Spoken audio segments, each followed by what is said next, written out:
30 years, football fun and encouraging kiddos to read. That is what Pigskin Poets is all about. Richland Library marking this major milestone. Another big event featuring USC football players and, of course, the community. So right now to talk all about it, we got Heather McHugh from the Richland Library and Program Director, Darian McLeod. Yay! Yay! Okay, Darian, I have to start with you. Program, you founded this. I know your background is really big with literacy, so why was it so important to bring this all together? Well, this is all the way back in the day when Brad Edwards was the head coach at the University of South Carolina, and he was looking for an opportunity for the football players to engage in the community. And so they presented to the library, and myself, Leslie Tatro, who was Leslie Barbin, and Mike Lambert, who's director of libraries out in San Francisco now. We got in a little room, and Leslie presented the opportunity to us, and then it was, I've been saying, lightning in a bottle. Wow. Like almost as soon as she said, I said, oh, we could do this, we could do this, we could do this, we could do this, we could do this, and we'll call it Pigskin Poets. And then it just kind of evolved out of that. And I'm glad you said encourage, because that's what this really is about. It's about, I tell people all the time, this is not necessarily about teaching your kid to read, this is making your kid want to read. There are books, there are athletes, there's cheerleaders, hockey, there's music, there's fun. So your children associate books with good times. Wow. So they're more likely to pick up a book. Yeah, and talk about the partnership, Heather, with the Richland Library, and I mean how you've all seen it change over the years. Yeah, well, I mean even our location, because we used to have it in our main library, but we quickly, in 30 years, we've outgrown that.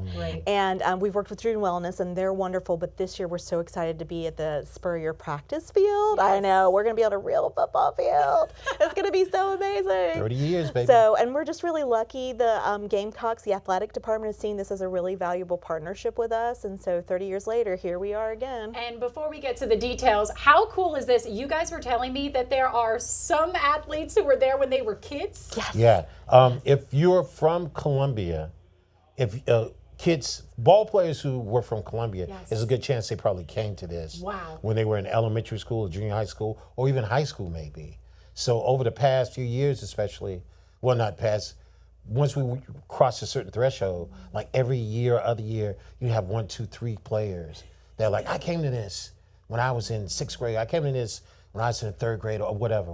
Wow, and it truly is such a full circle moment, not only for the community, but of course for the players. So cool stuff. Alrighty, give me all the details, Heather. When, where, what time? Oh my gosh, so it's going to be this Friday. We're at the Spurrier Indoor Practice Field. All the details are on our website, but you want to get there. The doors will open around 2:40. We're going to have some limited edition commemorative posters for signing, and I know, bring it out, Heather. Swaggy swag. We'll have some limited ones of these, so we are excited. Oh, I love So it's going to be a big party. We're going to have cocky there as well, and we're going to have some cheerleaders. People have really missed the cheerleaders we haven't had in the last few years, and they were able to be with us. So it really is going to be a great big party at the Spurrier Indoor Practice Field. I love it. So much fun out there, guys. Thank you so much for being here. Thank you so much for having us. Yeah, of course. This is going to be a great event, so mark your calendars. They're doing it big this year. And don't worry, we're going to put the full interview on our website at WLTX.com.